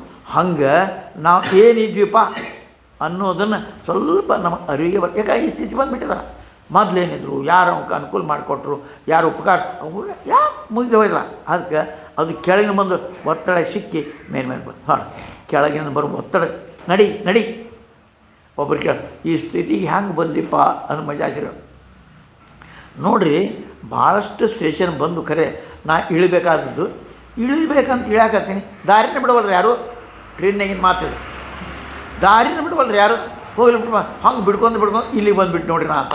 ಹಂಗೆ ನಾವು ಆ ಒತ್ತಡ ಸಿಕ್ಕಿ ಮುಂದೆ ಹೋಗ್ಯಾವ ಅಷ್ಟೇ. ಹಂಗಾಗಬಾರ್ದು. ನಾವು ಪ್ರಯತ್ನ ಎಷ್ಟು ಮಾಡಿದ್ರಿಪ್ಪ ಈ ಜನ್ಮ ಬರ್ಬೇಕಾರೆ. ಯಾಕೆ ಈ ಜನ್ಮ ಬರುವಂಥದ್ದು ಈ ಮನುಷ್ಯನಿಗೆ ಮಾತ್ರ ಅಂತ ಹೇಳುವಂಥದ್ದಿನ ಇದು ಬರ್ಬೇಕಾರೆ. ಪ್ರಾಣಿಗಳಲ್ಲಿ ಬೇರೆ ಕೆಲಸ, ಅವು ಪುಣ್ಯ ಮಾಡಿ ಅವು ಮೇಲೆ ಹೋಗ್ತಾವೆ. ಪುಣ್ಯ ಮಾಡಲಿಕ್ಕೂ ಆ ಯೋನಿ ಕಳೆದ ಮುಂದೆ ಹೋಗ್ತ ಕೆಲಸ ಅವು. ಪ್ರಾಣಿಗಳಲ್ಲಿ ಪಾಪ ಮಾಡಿ ಕೆಳಗೆ ಬರುವುದಿಲ್ಲ, ಅವ್ರಿಗೆ ಪುಣ್ಯ ಮಾಡಿ ಮ್ಯಾಲೆ ಹೋಗೋದಿಲ್ಲ. ಈ ಒಂದು ಯೋನಿ ಮುಗಿಸ್ಕೊಂಡು ಮುಂದೆ ಹೋಗೋದು ಅಷ್ಟೇ. ಮುಂದೆ ಅಲ್ಪ ನೋಡಿ ಅಲ್ಲಿ ಹಂಗೆ ಒಂದೆತ್ತ ಪಾಸ ಅಂದಪ್ಪ ಎರಡನೆತ್ತಕ್ಕೆ ಹೋಗು. ಹಂಗೆ ಪ್ರಾಣಿಗಳು ತಮ್ಮ ಜೀವನ ಯಾಕೆ 84 ಲಕ್ಷ ಯೋನಿ ಆಗ್ಬೇಕಲ್ಲ, ಅಷ್ಟು ಹೋಗುದು. ಎಷ್ಟೋ ನಾವು ಏನೋ ನಿಜಗುಂಡ್ರಂತೂ ಬೇರೆ ಹೇಳೋದು. ಈ ಭೂಮಿಯನ್ನು ಸಣ್ಣ ಮಾಡಿ ಪುಡಿ ಮಾಡಿ ಉಪ್ಪು ಅಂದ್ರೆ ಎಷ್ಟು ಕಣ ಹೇಳ್ತಾವೆ ಅಷ್ಟು ಸರಿ ಹೇಳ್ತಾರೆ. ಅದನ್ನು ಎಲ್ಲರ ಮಹತ್ವ ಒಪ್ಪತ್ತ. ಸಮರ್ಥರಾಮ ಏಕಾಏಕ ಯೋನಿ ಕೋಟಿ ಫೇರ. ಒಂದೊಂದು ಯೋನಿಯೊಳಗೆ ಎಷ್ಟು ಸಲ ಬರ್ತೀವ ನೀ ನಾ ಅದಕ್ಕೆಲ್ಲ ಈಗೆಲ್ಲ ಇನ್ನೂ ವಿಜ್ಞಾನಿಗಳು ಹೇಳ್ತಾರೆ, ಒಂದು ಕಪ್ಪ್ಯಾಗ ಒಂದು 20 ನಮೂನೆ ಅದ, ಒಂದು ಮಂಗ್ಯಾನೊಳಗೆ ಇಷ್ಟು ಕೊಂಡು ನಮೂನೆ ಅದ, ಒಂದು ಹಾವಿನೊಳಗೆ ಇಷ್ಟು ನಮೂನೆ, ಒಂದು ಬಳಿಕ ಅಷ್ಟೆಲ್ಲ ತಿರುಗಿ ಬರೋ ತನಕ ಈ ಭೂಮಿಯಲ್ಲೆಲ್ಲ. ಹಂಗೆ ಅದು ಅಂತ ದುರ್ಲಭವಾದ ಮನುಷ್ಯರಿನು ಅದರ ಪುರುಷತ್ವನು ಮೋಕ್ಷದ ವಿಷಯ ಯಾವನ ಆಸಕ್ತಿ ಹೊಂದಿಲ್ಲವೋ ಅವನಿಗಿಂತ ಬೇರೆ ಅವಿವೇಕಿ ಅನ್ನೋಂಥ ಯಾರು ಅದಾರನಪ್ಪ. ಯಾರು ಅವನ ಅವಿವೇಕ ಅನ್ಬೇಕಾದ್ರೆ ಅವಿವೇಕ ಸಿಟ್ಟು ಬರ್ತದೆ ಮಗ. ಅವಿವೇಕ ಸಿಟ್ಟು ಬರ್ತದೆ. ಯಾಕೆ ಚಿದ್ರೂಪದ ನಾವು ಅವಿವೇಕ ಸಿಟ್ಟು ಬರ್ತದೆ ಒಳಗೆ ಅಷ್ಟೇ. ಸಾಯ ಅಂದ್ರೆ ಸಿಟ್ಟು ಬರ್ತದೆ. ಯಾಕೆ ಸಾಯವಲ್ಲ ಇರಾವಲ್ಲ. ಸದ್ರೂಪದ ಅಂತ ಕೂಡ ಸಿಟ್ಟು ಬರ್ತದೆ. ಸಾಯಂಗಿಲ್ಲ. ಹಾಂ ದಡ್ಡ ಅಂದ್ರೆ ಸಿಟ್ಟು ಬರ್ತದೆ. ಯಾಕೆ ಬರ್ತೈತಿ? ಶಾಣೆ ಅಲ್ಲ ಒಳಗ. ಅದಕ್ಕೆ ಚಿದ್ರೂಪದನ ಅಂತ ಸಿಟ್ಟು ಬರ್ತದೆ ನೋಡಿ. ಆರಾಮದಿ ಅಂತನೇ ಕೇಳ್ತ ಯಾಕ್ರಿ ನೀ ಯಾಕೆ ಆರಾಮದಿ ಅನ್ನಂಗಿಲ್ಲ. ಆರಾಮಿರೋದು ಸ್ವಭಾವ. ಅದಕ್ಕೆ ಆನಂದ ರೂಪದ ಆನಂದವಾಗಿರೋದು ಸ್ವಭಾವ. ಏನ ಯಾಕ್ರಿ ಹಿಂಗೆ ತ್ರಾಸ ಆಯ್ತು ನಿಮ್ಗೆ ಅಂತ ಕೇಳ್ತಾ ಬರ್ತಾರೆ. ಯಾಕ್ರಿ ಆರಾಮ ಯಾಕೆ ಅದರಿ ಅಂತ. ಆರಾಮಿರೋದು ಸ್ವಭಾವ. ಅದಕ್ಕೆ ಅದು ಒಳಗಿನ ಲಕ್ಷಣವನ್ನು ತೋರಿಸ್ತಾ ಇದೆ. ಅದಕ್ಕೆ ಇಂಥ ಒಂದು ವ್ಯವಸ್ಥೆ ಇದ್ದಾಗ್ಯೂ ಇವ ಮಾಡಂಗಿಲ್ಲ ಅಂತಂದ್ರೆ ಆ ಸ್ಥಿತಿಗೆ ಹೋಗಿಲ್ಲ ಅಂದರೆ ಇವನಿಗಿಂತ ಅವಿವೇಕ ಮತ್ತೆ ಯಾರಪ್ಪ, ಇವಾಗ ಉಳಿದಂಥ ಅವಿವೇಕ ಅಲ್ಲ. ಅದಕ್ಕೆ ಎಲ್ಲ ಕೋಟ್ಯಂತರ ವರ್ಷ ಕಾದು ಕಾದು ಹಂತ ಹಂತವಾಗಿ ವಿಕಾಸ ಹೊಂದಬೇಕಾಕತಿ.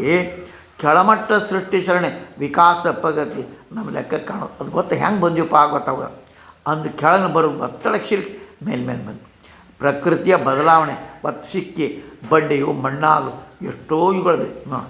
ಆ ಬಂಡೆ ದೊಡ್ಡ ಕಲ್ಲು ಅದು ಮಣ್ಣು ಎಷ್ಟು ಮಳೆ ತಿನ್ನಬೇಕೋ ಏನೋ ಅದು ಪೂಜೆ ಆಗಿರ್ತದೆ ಮಣ್ಣಾಗಿ. ಆ ಮಣ್ಣು ವೃಕ್ಷವನ್ನು ನೆನೆಸ್ಬೇಕು ನೋಡಿ.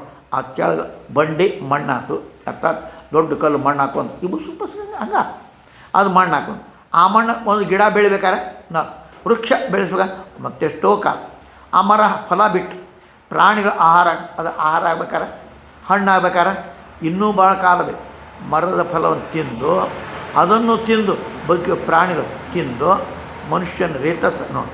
ಮನುಷ್ಯ ಏನಾಗ್ತಾನೆ ಆ ಹಣ್ಣು ಆಹಾರ ತಿಂದು ಮನುಷ್ಯ ಗಂಡಸು ರೇತಸ್ ಆಕತಿ.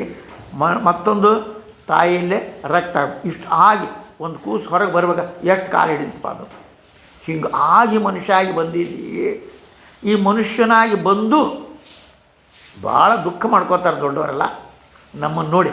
ಅಯ್ಯಯ್ಯೋ ಪಾಪ ಏನಪ್ಪ ಇಷ್ಟೆಲ್ಲ ಅವಕಾಶ ಸಿಕ್ತು, ಏನು ಮಾಡಿದ್ನಪ್ಪ ಇವ ಅಂತ ಕೇಳಿದ್ರೆ ಉಂಡ ಊಟ ಮಜಾ ಆಯ್ತು, ಏನು ಮಜಾ ಮಸ್ತ್ ಮಜಾ ಆಯ್ತು, ಇದ್ರಾಗ ಮನ್ಸು ಹತ್ನಲ್ಪ ಇವ, ಅದಕ್ಕೆ ಅವ್ರು ದುಃಖ ಮಾಡ್ಕೋತಾರೆ. ಹಿಂಗೆ ಯುಗಾಂತರದ ಮೇಲೆ ಮನುಷ್ಯನ ಅವತಾರ ಆಗಿರುತ್ತೆ ನೋಡಿ. ಮನುಷ್ಯ ಆಗ್ಬೇಕಾರೆ ಹೆಂಗೆ ದೊಡ್ಡ ಗಲ್ಲಿದ್ದು ಮಾತು ನೋಡಿ ಅಂಥವೆಲ್ಲ ಪುಡಿಯಾದ ಅವು ಬೂಜಾದ ಆಮೇಲೆ ಅಂದರೆ ಸಣ್ಣಗೆ ಪುಡಿಯಾದ ಅದು ಪುಡಿ ಆದಮೇಲೆ ಅದರ ಬೀಜ ಬಿತ್ತ ಮೇಲೆ ಎಷ್ಟೋ ದಿವ್ಸಕ್ಕೆ ಹಣ್ಣಾದ್ಮೇಲೆ ಅದನ್ನು ತಿಂದ ಮನುಷ್ಯ ಅಂದ ಬಳಿಕ ಆಹಾರ ಇದೇ ಥರ ಆಹಾರ ತಿಂದ ಮೇಲೆ ಗಂಡು ತಿಂದದ್ದು ಬೀರಿ ಆಯ್ತು, ತಾಯಿ ಉಂಡದ್ದು ರಕ್ತ ಆಯ್ತು. ಆ ರಕ್ತ ಕುಡಿ ರೇತಸ್ಸು ರಕ್ತ ಕೂಡಿ ಮನುಷ್ಯ ಮತ್ತೆ ಅಲ್ಲಿ ಹೊಟ್ಟೆಯಾಗಿದ್ದು 9 ತಿಂಗಳಾದ್ಮೇಲೆ ಹೊತ್ತು ಹೊರಗೆ ಅವಾಗಿನ ಕಷ್ಟ ಏನೇನಾಯ್ತು ನೋಡಿ. ಹಂಗೆ ಆಗ್ಬೇಕಾದ್ರೆ ಇಷ್ಟು ತೊಂದರೆ ಆಗಿ ಬಂದೈತಿ. ಇಷ್ಟಾಗಿ ಅವತಾರ ಆ ಬುದ್ಧಿಶಕ್ತಿ ಉಪಯೋಗಿಸಿ ತನ್ನ ಸನ್ನಿವೇಶ ಹಿಡಿದಿಂದ ಸ್ವಲ್ಪ ಮಟ್ಟಿಗೆ ಸ್ವತಂತ್ರ ವಿಕಾಸ ಮಾಡಲು ಆಮೇಲೆ ಸ್ವಲ್ಪ ಪ್ರಯತ್ನ ಮಾಡ್ತಾನೆ. ಪ್ರಾಣಿ ವರ್ಗದಲ್ಲಿ ಮನುಷ್ಯನ ಮಾತ್ರವೇ ವಿಕಾಸ ತನ್ನ ಬುದ್ಧಿಶಕ್ತಿ ವ್ಯವಸ್ಥೆ ಮಾಡಿಕೊಂಡು ಸೌಭಾಗ್ಯ ಸಾಧ್ಯ. ಯಾರಿಪ್ಪ ಇದನ್ನೇ ಹೇಳ್ತಾರೆ, ಮನುಷ್ಯನಿಗೆ ಮಾತ್ರ ನಾ ಹಿಂಗೆ ಹೋಗಬೇಕು. ಪ್ರಾಣಿಗಳು ಒಂದು ಪ್ರಮೋಷನ್ ಕಷ್ಟ, ಹೆಚ್ಚಿನ ಪ್ರಮೋಷನ್ ಇಲ್ಲ, ಒಂದೇ ಪ್ರಮೋಷನ್ ಮುಂದಿನ ಜನ್ಮದಾಗ ಮತ್ತು ಅದ್ರ ಮುಂದಿನ ಜನ್ಮ ಮುತ್ತು. ಆದರೆ ಮನುಷ್ಯನಿಗೆ ಹಾಗಿಲ್ಲ. ಮನುಷ್ಯನಿಗೆ 3 ಕೆಲಸ. ಅರ್ಥಾತ್ ನೀ ಪಾಪ ಮಾಡಿದ್ರೆ ಕೆಳಗೆ ಹೋಗ್ತಿ. ಬೇರೆ ಪ್ರಾಣ ಹಂಗಿಲ್ಲ, ದೊಡ್ಡ ಚಾನ್ಸ್ ಐತೆ ಅವ್ರಿಗೆ, ಅವು ಪಾಪ ಮಾಡೋದೇ ಇಲ್ಲವು. ಯಾಕೆ ಅವು ಸ್ವಭಾವ. ಸಿಂಹ ಹರಿದು ತಿಂತೈತಿ, ಅದ್ರಕ್ಕೆ ಪಾಪ ಹತ್ತಂಗಿಲ್ಲ, ಯಾಕಂದ್ರೆ ಸ್ವಭಾವ. ತಗಣಿ ರಕ್ತ ಕೊಡೋದು ಪಾಪ ಬರೋದಿಲ್ಲ, ಆಕಳ ಹಾಲು ಕೊಡೋದು ಪುಣ್ಯ ಬರೋದು. ಅಂದರೆ ಅವುಗಳಿಗೆ ಪುಣ್ಯ ಪಾಪ ಇಲ್ಲ, ಆ ಒಂದು ಯೋನಿ ದಾಟೋದು ಮುಂದೆ ಹೋಗೋದು ಅಷ್ಟೇ ಕೆಲಸ. ಹಿಂದೇನು ಏನೇನು ಬಂದದೋ ಅದಕ್ಕೂ ಪ್ರಾರಬ್ಧ ಇರ್ತದೆ. ನಾಯಿಗೂ ಒಂದು ಪ್ರಾರಬ್ಧ, ಮತ್ತೊಂದಕ್ಕೂ ಒಂದು ಪ್ರಾರಬ್ಧ. ಒಂದು ನೋಡ್ರಿ ಆಕಳಿಗೆ ಪ್ರಾರಬ್ಧ, ಎಲ್ಲ ಪ್ರಾರಬ್ಧ. ನೋಡೋಣ ಆಕಳ ಎಷ್ಟು ಮಾಡ್ತೀವಿ. ಕೆಲವು ಕಡೆ ಎಲ್ಲಿ ಗುಂಡು ಇರ್ತದೆ, ಗುಂಡುಗಳು ಅಂಥವ್ರಾಗ ಮಲಗಿಸ್ತಾರೆ, ಅಂಥವ್ರಿಗೆ ಇರ್ತಾರೆ, ಬಿಸಿಲಾಗ ಕಟ್ಟಿರ್ತಾರೆ. ನಾಯಿ ನೋಡಿ, ಆ ನಾಯಿ ಅಂಥ ನಾಯಿ ಮಚ್ಚರದಾನಿ ಕಟ್ಟಿದ್ರು ಅವಕ್ಕೆ ನಾಯಿ ಹೆಂಗೆ ಅಂತಂದೆ ನಾ ಭಾಳ ಚಲೋ ರೀ. ಅದಕ್ಕೆ ಸೋಪ್ ಜಳಕ ಮಾಡಿಸೋ ಬೇರೆ, ಅಡ್ಡಾಡ್ಸ್ಕೊಂಡು ಬರೋ ಬೇರೆ, ಹಬ್ಬ ಅದ್ರ ಆಹಾರ ಬೇರೆ. ಇದೇನಪ್ಪ ದೊಡ್ಡ ಕೆಲಸ ಮಾಡ್ತಿರ್ತದೆ. ಕಳ್ಳನ ಹಿಡಿದು ಕೂನಾಗೋನು ಹಿಡಿದು ಇದೆಲ್ಲ ಎಲ್ಲಿ ಬಾಂಬ್ ಮಿಟಾರನ್ನ ಹಿಡಿದು ಈ ಕೆಲಸ ಮಾಡ್ತದೆ. ಅದಕ್ಕೆ ಅಷ್ಟು ಉಪಚಾರ ಅದ್ರ ಪುಣ್ಯ. ಇತ್ಲಾಗ ಅನೇಕ ನಾಯಿನೋ ಹಡಪತ್ತಿದ್ರು, ಇತ್ಲಾಗ ಹೊಡೆದು ಅತ್ಲಾಗ ಹೋಗ್ತಾ ಅತ್ಲಾಗ ಅಂದ್ಬಳಿಕೆ ಏನು ಫಾಯ್ದೆ. ಹಂಗೆ ಅದ್ರೊಳಗೂ ಪುಣ್ಯ ಪಾಪದ. ಇವನಲ್ಲಿ ಮನುಷ್ಯನಲ್ಲಿ ಆ ಮನುಷ್ಯ ಜನ್ಮದೊಳಗೆ ಪುಣ್ಯ ಮಾಡಿದ್ರೆ ನೀ ಸ್ವರ್ಗಕ್ಕೂ ಹೋಗ್ಬೋದು, ಪಾಪ ಮಾಡಿದ್ರೆ ನರಕಕ್ಕೂ. ದುಷ್ಟ ಕಾರ್ಯವನ್ನು ಮಾಡಿದ್ರೆ ದುಷ್ಟ ಆಗ್ಲ ಏನು ಮಾಡೈತೋ ಪಾಪ, ಅದಕ್ಕೆ ಹಿಂಗೆ ಬಂದೈತೆ ಅದು ಅಂತ ದುಃಖದೊಳಗಿದ್ದವ್ರು. ಪುಣ್ಯ ಮಾಡಿದ್ರೆ ನೀ ಸ್ವರ್ಗಾಗಿ ಹೋಗಬಹುದು, ಹೋಗಿ ಸಾಧ್ಯ. ಪಾಪ ಮಾಡಿದರೆ ಕೆಳಗೆ ಹೋಗಬೇಕಾಕೈತಿ.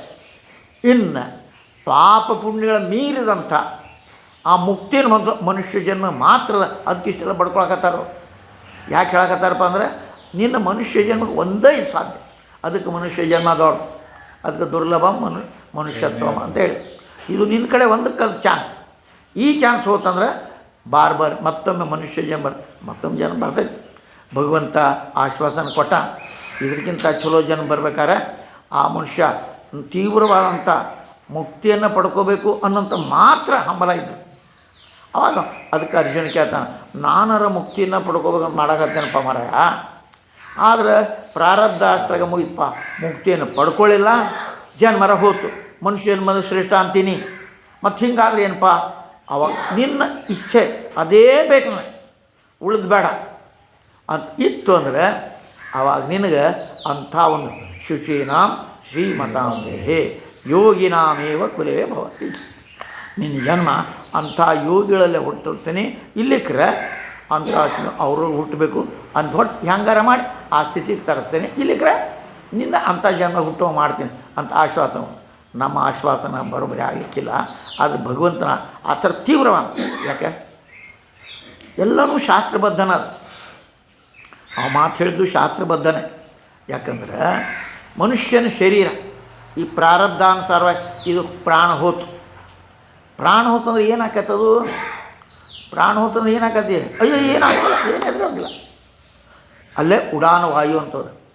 ಆ ವಾಯು ಏನು ಮಾಡ್ತದೆ, ಈ ಸೂಕ್ಷ್ಮ ಅಂತ ಶರೀರವನ್ನು ಇದರ ಪಾಪ ಪುಣ್ಯಗಳಿಗೆ ಅನುಸಾರವಾಗಿ, ಸತ್ವರಜ ಗುಣಗಳಿಗೆ ಅನುಸಾರವಾಗಿ, ನೀ ಪಡುವ ಜ್ಞಾನಕ್ಕೆ ಅನುಸಾರವಾಗಿ, ನಿನ್ನಲ್ಲಿ ಎಷ್ಟು ಜ್ಞಾನ, ನಿನ್ನ ಹಂಬಲ ಸತ್ವರಜ ತಮ್ಮ ಗುಣ ಏನು, ಪಾಪ ಪುಣ್ಯಗಳೇನು ಮಾಡಿ ಅಂಥದ್ರೊಳಗೆ ನೀನು ಆ ಒಂದು ಜನ್ಮಕ್ಕೆ ಹೋಯ್ತಾವ ಅಂದ್ರ ಬಳಿಕ ನೀ ಆ ಥರದ ಅದನ್ನೇ ಹಠ ಇಟ್ಕೊಂಡು ಯಾವುದಂತ ಮುಕ್ತಿನೇ ಪಡಿಬೇಕು ಅನ್ನೋಂಥ ಏಕೈಕ ಅದನ್ನ ಇಟ್ಕೊಂಡೆ ಅಂದರೆ ಅಂಥ ಒಂದು ಕುಲಕ್ಕೆ ಹೋಯ್ತಾನೆ ನೀನು. ಆ ಉಡಾನವಾಗಿ ಎಲ್ಲಿಗೂ ಹೋಗ್ತಿದ್ದ ಸತಿ ಇಲ್ಲ, ಮಕ್ಕಳು ಆಡ್ಬೇಕು ಅಂತಾದ್ರೆ ಅದು ಮಾತು. ಇನ್ನೊಂದ್ರ ಥರ ಒಂದು ಮಜಾ ಆಸರೆ ಹೇಳಿದೆ, ಈ ಜೀವ ಹೋತು, ಒಂದು ಪ್ರಾಣ ಹೋತು ಅಂದ್ರೆ ಆ ಜೀವ ಜೀವ ಬಾ ಅರ್ಥಾತ್ ಸೂಕ್ಷ್ಮ ಶರೀರ, ಆ ಸೂಕ್ಷ್ಮ ಶರೀರ ಏನು ಮಾಡ್ತೈತಿ, ಒಂದು ಗಿಡಕ್ಕೆ ಹೋಗಿ ಕುಂಡಿರ್ತದಂತ. ಕುಂತ ಮೇಲೆ ತಂದೇನು ತೀವ್ರ ಹಂಬಲ ಇತ್ತಲ್ಲ, ತಿಳ್ಕೊಂಡು ಸಣ್ಣವ್ರು ಮಕ್ಕಳು ಆಡ್ಬೇಕು ಅದಿತ್ತಂತ ತಿಳ್ಕೊಳ್ಳಿ. ಮಕ್ಕಳು ಆಡಬೇಕು ಅನ್ನುವಂಥದ್ದಿದ್ದರೆ ಆವಾಗ ಅದಕ್ಕೆ ಮನುಷ್ಯ ಜನ್ಮದ ಪಾರ್ಶಾಲಿಟಿ ಇರೋಂಗಿಲ್ಲ, ಮನುಷ್ಯ ಜನ್ಮ ಬೇಕು ಇರೋಂಗಿಲ್ಲ. ಆವಾಗ ಅಂತೈತಿ ಯಾವ ಯೋನಿಯೊಳಗೆ ಹೆಚ್ಚು ಮಕ್ಕಳು ಹಾಕವಪ್ಪ ಅಂತ ನೋಡ್ತಂತ ಆ ಯೋನ್ಯಾಗ ಹೋಗಿಬಿಡ್ತಂತ. ಯಾವುದು ಆ ಸೂಕ್ಷ್ಮ ಶರೀರ. ಹಂಗೆ ನೀ ಏನು ವಿಚಾರ ಮಾಡ್ತೀವಿ ಅದು ಬರ್ತದೆ. ಆ ಸೂಕ್ಷ್ಮ ಶರೀರ ಈಗ ನೀನು ಮುಕ್ತಿನೇ ಬೇಕು ಅಂತ ನೀನು ಬರೀ ಅಲ್ಲಿ ಹೋಯ್ತದ, ಅಲ್ಲಿ ಹೋಗ್ತೀನಿ ನೀನು. ಹಂಗೆ ಅದು ಎಲ್ಲವೂ ಕೂಡ ಶಾಸ್ತ್ರ ಶುದ್ಧವಾಗಿ ಹಂಗೆ ಆ ಶರೀರ ಬರ್ತದಪ್ಪ ಅಂದಾಗ ಮನುಷ್ಯ ಜನ್ಮ ಹೋದ್ರು ಅದಕ್ಕಿಂತ ಮುಂದಿನ ಯೋನಿ ಮನುಷ್ಯ ಜನ್ಮನೇ ಬರ್ಬೇಕಾದ್ರೆ ಆ ಥರ ಮಾಡು, ಅದೇ ಬೇಕು ನನಗಂತ.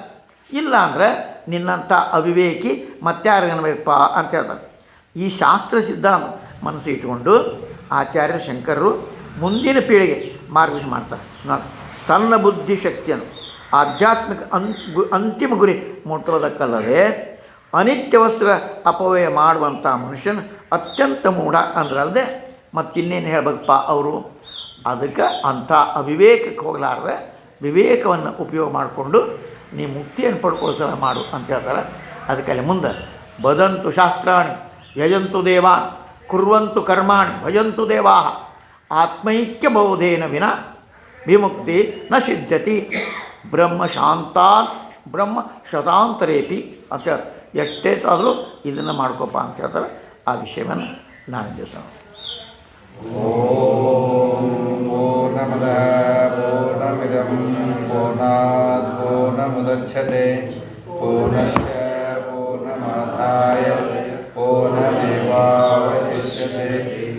ಓಂ ಶಾಂತಿ ಶಾಂತಿ ಶಾಂತಿ.